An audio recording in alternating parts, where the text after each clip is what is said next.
안녕하세요. 경제 읽어주는 남자 김광석입니다. 반갑습니다.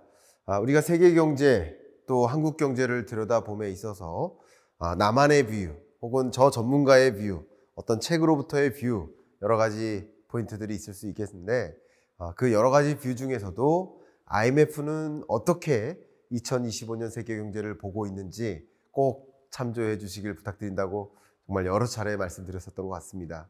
특히 지금 트럼프가 이끌고 있는 이 관세 전쟁이 과연 대공황을 불러올 것인가, 세계 경제 위기를 불러올 것인가, 이런 질문들도 정말 많이 갖고 계신데 IMF는 지금 세계 경제를 또 한국 경제를 어떻게 보고 있는지 지금부터 한번 달려가 보도록 하겠습니다. 트럼프가 마치 지구본이 놀이기구인 줄 아나 봐요. 자기 나라도 아니면서 왜 이렇게 많은 나라들을 괴롭히고 있는지 모르겠습니다. 이렇게 지구를 혹은 세계 200여 개 나라를 혼자서 뒤 흔들고 있는 모습이다. 좀 배 좀 집어넣어라, 이런 말 해주고 싶은 마음인데요. 저도 2025년 경제전망서를 통해서 2025년 경제가 저성장 고착화될 겁니다 라고 말씀드렸었는데, 역시 월드 이코노믹 아웃룩 IMF의 경제전망 보고서에서도 저성장 고착화임을 다시 한번 강조해주고 있습니다. 특히 이 세계경제 전망 보고서에 부제로 깔려있는 이 critical juncture, 이 단어가 굉장히 눈에 띄는데요. 그 부분을 좀 더 크게 확대해 보면 바로 이렇습니다. critical juncture, 매우 중대한 시점이다. 그리고 policy shift, 정책적인 기조가 완전히 바뀌고 있는 가운데 놓여 있는 굉장히 중요한 시점이다 라는 표현이에요. 정책적인 시프트가 뭐가 있을까요? 가장 대표적으로 바이든 시대와 트럼프 시대에는 정책 기조가 완전히 달라지죠. 역시 제가 그동안 말씀드렸던 피벗이라는 이 통화정책 기조도 금리 인상기에서 금리를 점진적으로 인하해 나가는 피벗의 시대이니만큼 정책 기조가 역시 바뀌고 있는 국면인 거 맞죠? 그러니까 재정정책 사이드에서도 봐도 통화정책 사이드에서 봐도 지금 이 경제는 매우 중대한 크리티컬 정처에 해당된다라고 표현해 볼 수 있을 것 같습니다.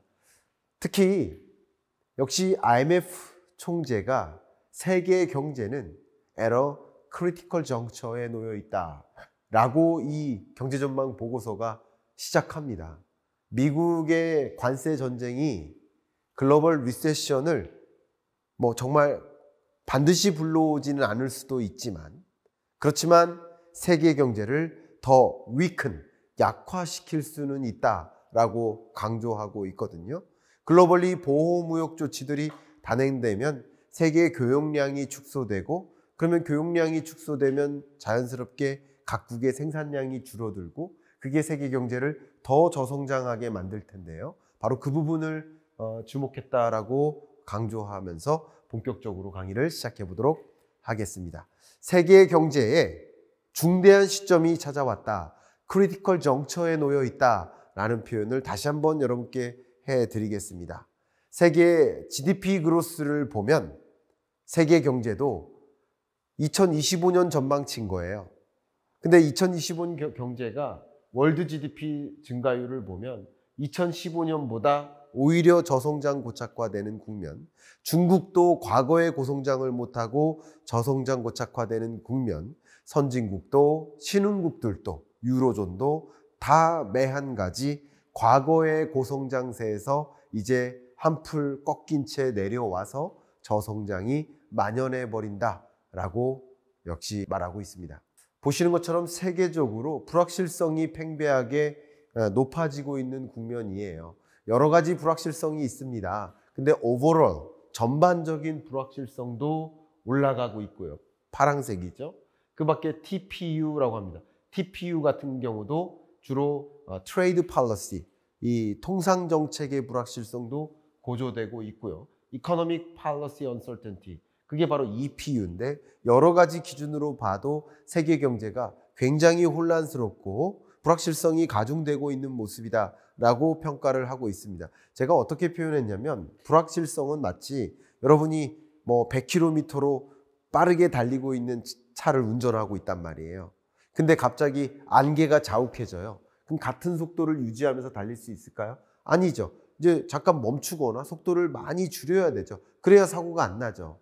그러니까 불확실해지는 것은 안개가 자욱해진다라는 것과 유사하고, 그렇게 안개가 자욱해지는 국면에는 어쩔 수 없이 속도를 줄여야만 합니다. 그게 세계 경제가 더 저성장, 고착화되게 만드는 것이라고 표현해 볼 수 있겠죠.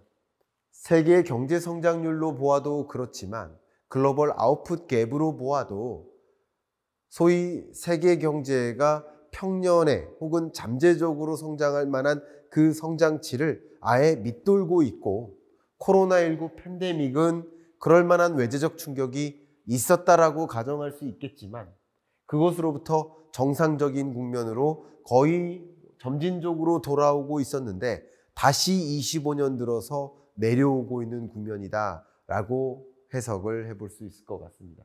세계 경제가 정말 중대한 시점이다 라고 강조할 수 있는 이유는 그 아웃풋 갭이라는 면에서 보면 정말 많은 나라가 0이라는 그 평균선이라고 해볼게요. 0이라는 지점으로부터 보통 내려와 있는 거예요. 대부분의 나라가. 그런데 인플레이션 디비에이션 같은 경우는 0이라는 지점으로부터 껑충 대부분 올라가 있죠. 특히 이 앞단에 있는 나라들, 폴란드라든가 브라질이라든가 멕시코라든가 이런 종류의 나라들은 결국 성장률은 주춤한데 물가 상승률은 아직도 너무나 높은 이미 스태그플레이션 상황에 놓여 있는 경우들이 있다. 이만큼 지금부터 어떤 식으로 정책 기조를 가져가느냐, 어떻게 정책을 대응하느냐, 이게 중요한 기로에 놓여져 있는 순간이다 라고 IMF는 강조를 하고 있는 모습입니다. 자, 그러면 미국은 왜 아직도 잘 나가는 겁니까? 미국 예외주의 이제 꺾인 거 아닙니까? 이런 달러 패권도 점차 위축되고 있는 거 아닙니까? 라는 말씀을 많이들 하시는데, 그럼에도 불구하고 아직까지 다른 나라들의 성장세의 흐름에 비하면 미국 경제는 여전히 예외가 되고 있다. 세계 경제는 저성장 고착화되고 있는데 나머지 나라들은 저성장 고착화의 대표적인 샘플인데 미국의 경우에는 여전히 나름의 고성장을 하고 있다라고 평가를 하고 있습니다. 한번 보시면 미국 같은 경우는 2020년 팬데믹 때, 팬데믹이 없었다면 사실 이렇게 점선처럼 경제가 성장했었을 텐데 팬데믹으로 인해서 움푹 패였던 거죠. 빨간색처럼. 그리고 2025년에는 오히려 그 밑으로 밑돌지 않고 이 점선을 웃돈 채 계속 움직이고 있어요. 그러니까 솔리드 페이스가 바로 이거예요. 로버스트하다고 표현하는 게 바로 이거예요. 바로 그런 겁니다. 연준이 그렇게 평가하고 있죠. 근데 중국 같은 경우는 코로나19의 충격을 경험했죠. 그리고 회복은 되고 있으나 과거에 코로나19 이전 수준으로 돌아가지는 못하고 있는 모습이다. 2025년은 2024년보다 그 격차가 더 벌어지는 모습이다. 역시 미중만 비교해봐도 미국은 예외임을 확인할 수 있죠. 그 밖에 다른 나라들 한번 볼까요? 유로존 보세요. 역시 코로나19 충격, 2025년 관세전쟁의 충격, 브라질 같은 경우도 코로나19의 충격, 미미하나마 관세전쟁의 충격, 2024년보다는 그 기준선보다 벌어지죠. 바로 그겁니다. 또 다른 나라들 볼까요? 선진국 권역들을 총체적으로 보겠습니다. 보시는 것처럼 전반적으로 코로나19의 충격, 그리고 역시 2025년 관세전쟁의 충격, 또 신흥개도국들을 볼게요. 그러나 이 신흥개도국 중에는 중국과 브라질을 앞에 보여드렸으니까 중국과 브라질을 제외한 나머지 신흥개도국들을 보여드리는 겁니다. 참고적으로 AE는 Advanced Economies, 선진국을 뜻하고요. EMDE는 Emerging Market and Developing Economies, 신흥개도국을 뜻합니다. 둘 다 앞에 보여드렸던 미국, 유로존을 제외한 선진국, 역시 신흥국들도 중국과 브라질을 제외한 나머지 신흥개도국들을 중심으로 보여드리고 있는데, 역시 GDP 성장률이 과거와 같은 흐름을 유지하지 못하는, 코로나19 충격으로부터 회복되지도 못한 채 다시 또 다른 관세 전쟁의 충격을 경험하고 있는 것이다. 그러니까 세계적으로 경제가 어렵고 저성장 고착화가 되고 있는 가운데 미국은 아직까지도 예외가 되고 있다라는 것은 틀림이 없는 IMF의 전망임에 해당된다 의견 드리겠습니다. 그 밖에 가장 대표적인 사례를 들어드리면 왜 이렇게 미국만 예외가 됩니까? 그 이유를 말씀드리려면 또 수시간이 걸리겠죠. 그러나 한 가지 단적인 근거를 드리겠습니다. 세계적으로 Foreign Direct Investment, 해외 직접 투자, 해외 직접 투자 유입액이 대부분 24년 들어 꺾이는데 대부분. 그런데 미국의 경우에는 치솟습니다. 그러니까 지금 24년까지도 바이든 행정부가 IRA 칩스법 등을 가동하면서 미국의 공장 져라, 미국에 투자하라 라고 유인을 해왔고 25년에도 관세전쟁을 선포한 이래로 많은 무역협상국으로 지정한 국가들이 그래요, 관세 면제해 주세요, 우리 미국에 더 투자할게요, 이런 입장의 제스처를 취하는 나라들을 중심으로 해외 직접 투자 유입액이 더 늘어나는 국면인 거예요. 그러니까 미국만 예외가 되는 이유는 어쩌면 자국에 투자했을 자금을 혹은 미국이 아닌 그 밖에 다른 나라에 투자했을 자금을 미국으로만 몰빵하다시피 움직이니까 미국은 상대적으로 예외가 되는 것이다 라고 말씀을 드려보고 싶습니다. 자, 이런 기본적인 기조에서 세계 경제 어떻게 IMF는 전망하는지 요약적으로 말씀드려보도록 하겠습니다. 상호 관세 유예 조치를 발표했지만 어쨌든 발표한 것 기준으로 가정을 해놓고 생각을 해본다면 지금의 이 관세율은 정말 1930년 대공황을 불러왔었던 스무트홀리법이 단행되었던 그 지점보다도 관세율이 올라간 상황이라고 볼 수 있습니다. 그러니까 대공황 오는 거 아닙니까? 이렇게 생각하시는 분들도 상당 부분 계시긴 하죠. 그런데 세계 경제 성장률의 흐름을 놓고 봤을 때 2020년 팬데믹 경제 위기가 찾아왔었고 그리고 기저효과에 따른 나름의 반등이 있었죠. 그 다음에. 그러나 그 이후 세계 경제는 3.5, 3.3, 3.3 이렇게 저성장 고착화되고 있는 거예요. IMF가 전망하고 있는 세계 경제 성장률을 기준으로 보면 평년 세계 경제 성장률은 약 3.8%에 달합니다. 그런데 만성 3.8%가 안 되는 3.5%도 채 밑도는 저성장 고착화되고 있는 국면이었어요. 근데 25년 1월에 IMF가 전망했을 때만 해도 세계 경제는 그래도 한 3.3% 성장세를 유지할 거야. 저성장 고착화로 전망했는데 그 전망치마저 2.8%로 낮춰 잡은 겁니다. 생각했던 것보다 더 저성장인 것이다. 그러니까 저성장 고착화에서 더더 저성장 이렇게 국면이 바뀌는 거죠. 물론 2.8% 성장하는 세계 경제를 가지고 대공황이다, 경제 위기다 이렇게 가정하기는 어렵겠죠. 저성장이라고 현재까지는 칭하는 것이 맞겠다 이렇게 의견을 드리고 가혹하기나마 너무 어려운 경제다라고 말씀드리겠습니다. 다만 이 200여 개 나라의 가중평균을 내린 이 성장률, 가중평균 성장률이 2.8%라고 한다면 몇몇 국가는 마이너스 성장하기도 하고 몇몇 국가는 더 심각한 저성장을 하기도 하겠죠. 그런 면에서 몇몇 국가의 경제 위기고 몇몇 국가의 경기 침체인 건 맞지만 세계 경제가 평균적으로 경기 침체다 혹은 경제 위기다라고 단정하기는 어렵지 않을까. IMF의 해석을 있는 그대로 여러분께 전달해 드려보고자 합니다. 세계 경제의 흐름을 놓고 봤을 때 지금 자료 보여드린 것처럼 몇몇 시나리오에 따라서 또 그것마저 달라질 수도 있다라는 해석이 굉장히 의미심장합니다. 보시는 것처럼 세계 경제는 글로벌 다이버전스가 이어지고 있습니다.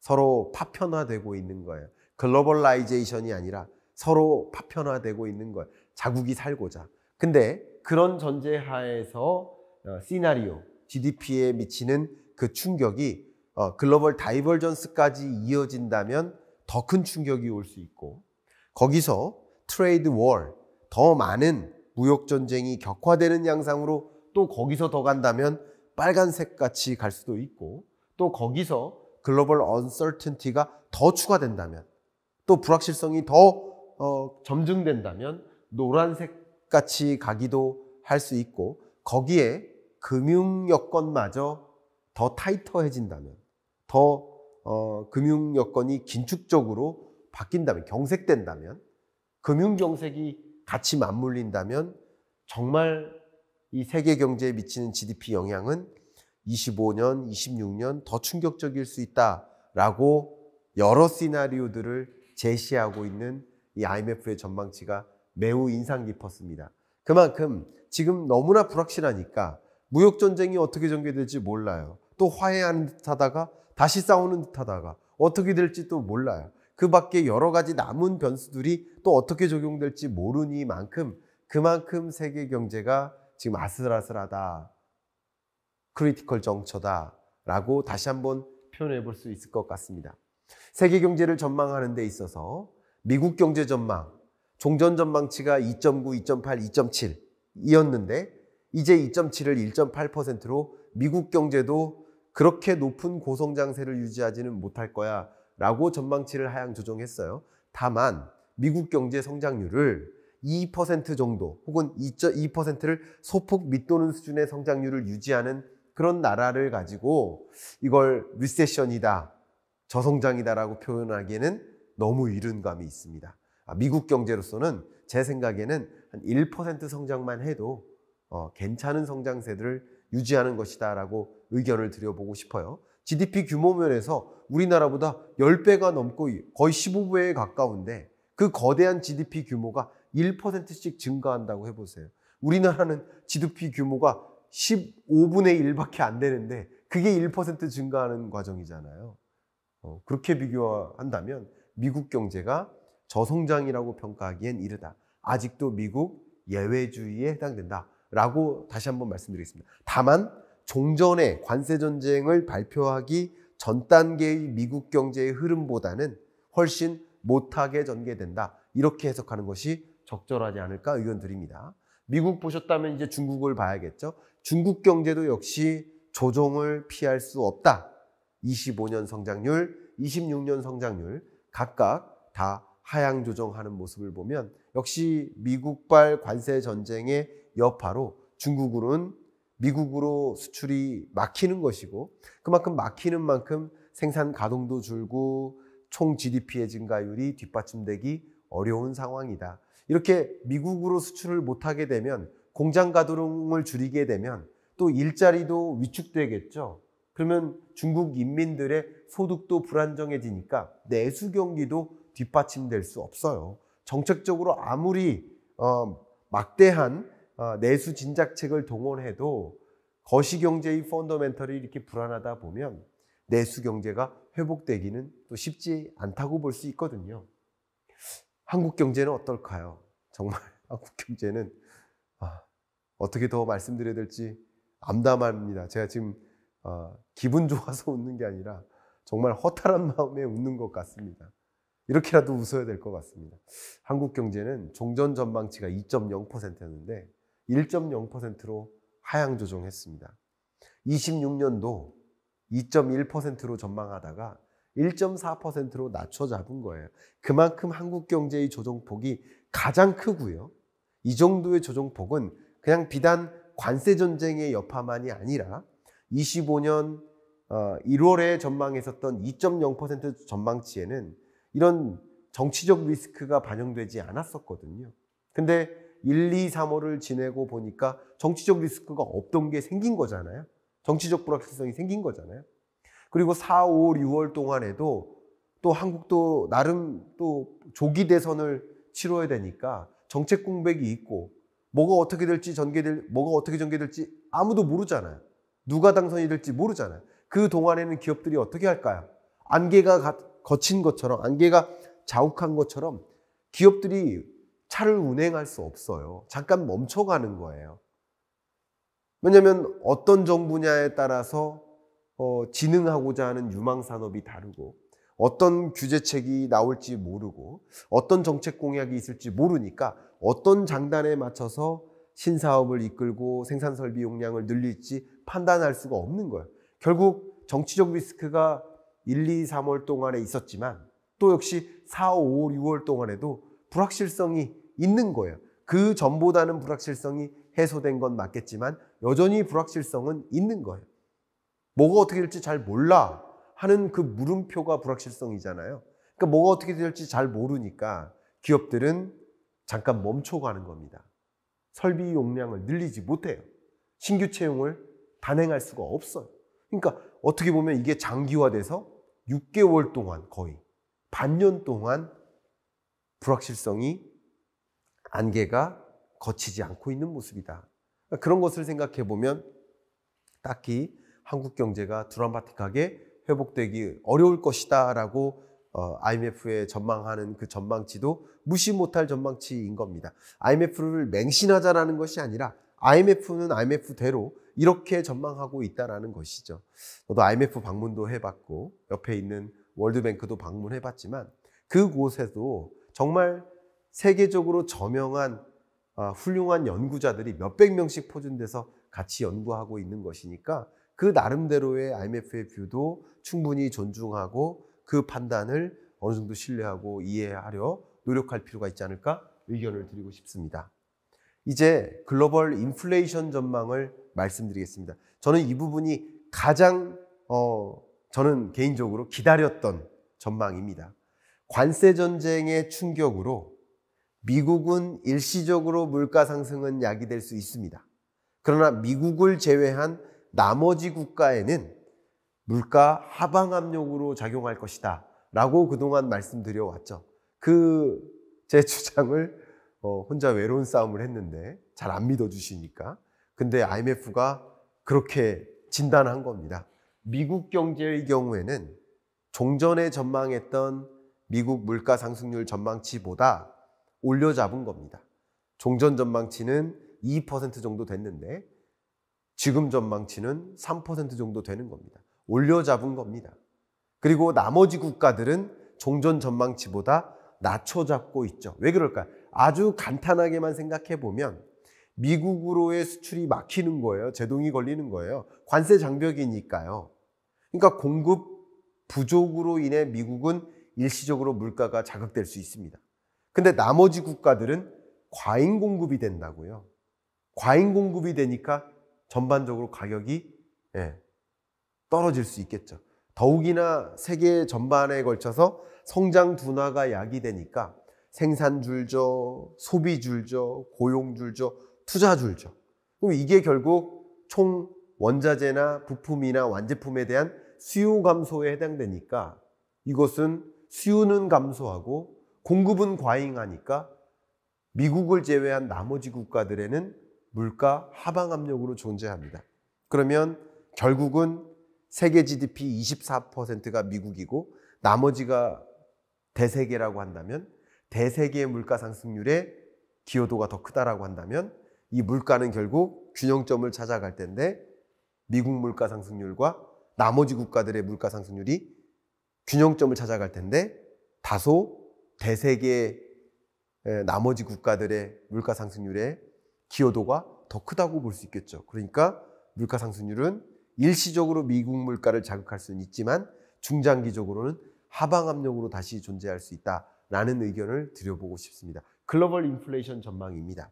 미국 물가 상승률 일시적인 상승 압력은 되겠지만 장기적으로 우하향할 것이다 라고 IMF는 이 빨간색 선처럼 미국 물가 상승률을 전망하고 있고요. 글로벌 물가 상승률은 24년보다 25년, 25년보다 26년 추세적으로 좀 가파르게 물가 상승률의 안정세의 흐름을 보일 것이다 라고 전망하고 있습니다. 가장 대표적인 물가 상승률의 둔화의 근거가 바로 원자재 가격 하방 압력인데요. 보시는 것처럼 food and beverage 이런 식료품 물가는 그냥 하향 안정화되는 모습 이렇게 전망하고 있고요. 에너지 원자재 가격 같은 경우는 상당히 가파르게 하향 안정화하는 모습. 그러니까 이런 것들이 가장 대표적인 글로벌 인플레이션의 둔화 압력이라고 볼 수 있겠고 미국만 나홀로 장기적으로 물가가 상승할 수 없는 이유도 바로 여기에 있다라고 간단하게 말씀드리겠습니다. 그러면 물가 상승률이 일시적으로 자극은 될 수 있지만 장기적으로 물가 상승률이 안정세의 흐름을 가져간다라고 할 수 있기 때문에 세계 주요국들의 통화정책 기조에도 영향을 미치겠죠. 보시는 것처럼 먼저 유로존 보겠습니다. 유로존의 금리 인하 추세가 종전에는 점선과 같았어요.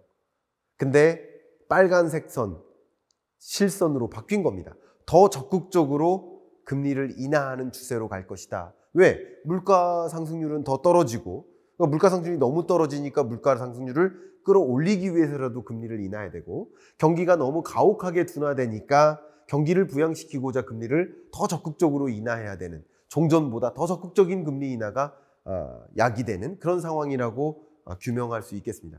반면 미국은 생각했던 것보다 일시적인 인플레이션 요인이 작용되기 때문에 금리 인하를 조금 쉬었다 가는, 천천히 가는 그런 행보로 점선에서 실선으로의 이동이 있습니다.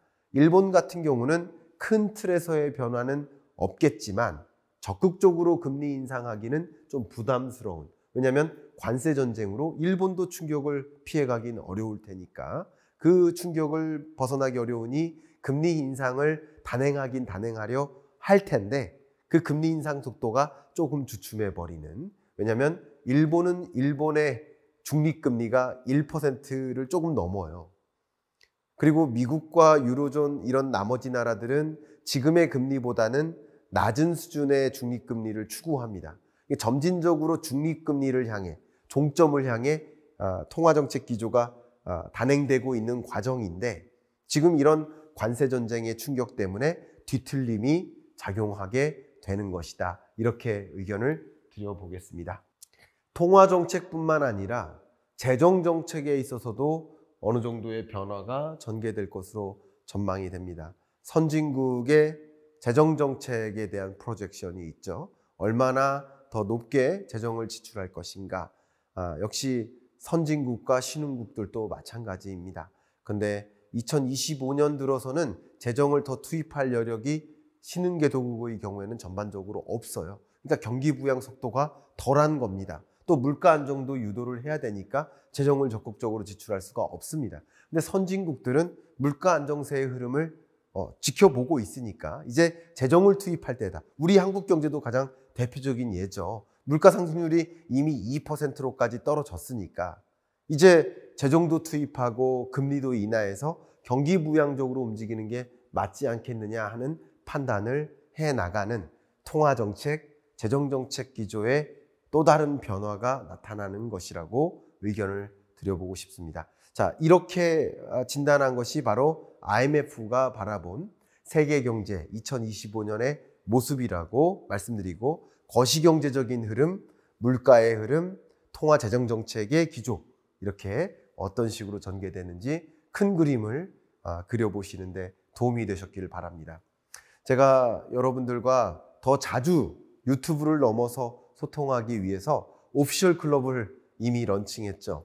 매일 아침 굿모닝 마켓이라는 오늘 아침 뉴스를 여러분께 목소리로 전해드립니다. 또 매주 한 차례씩 줌 수업을 진행하면서 여러분들이 갖고 계신 정말 많은 경제적 질의를 매주 답변 드리고 있습니다. 또 매월 월간 세미나를 개최하면서 여러분들이 갖고 계신 가장 중요한 경제 주제를 선택해서 특강의 형태로 매주 여러분과 소통하고 있습니다. 여러분들이 어디에게 물어봐야 될지 모르겠다, 어디에 기대해야 될지 모르겠다, 정말 흔들린다 이렇게 생각하시는 분들은 김광석의 오피셜 클럽에 한번 관심을 가져보시는 건 어떨까 생각하고, 이 댓글 중에 맨 위에 보시면 고정 댓글이 있습니다. 상단에 그 고정 댓글에 안내되는 링크가 있으니까 관심 있으신 분은 링크를 한번 클릭해 봐 주시기를 좀 바라면서 이번 주 경제 읽어주는 남자 마무리하겠습니다. 감사합니다.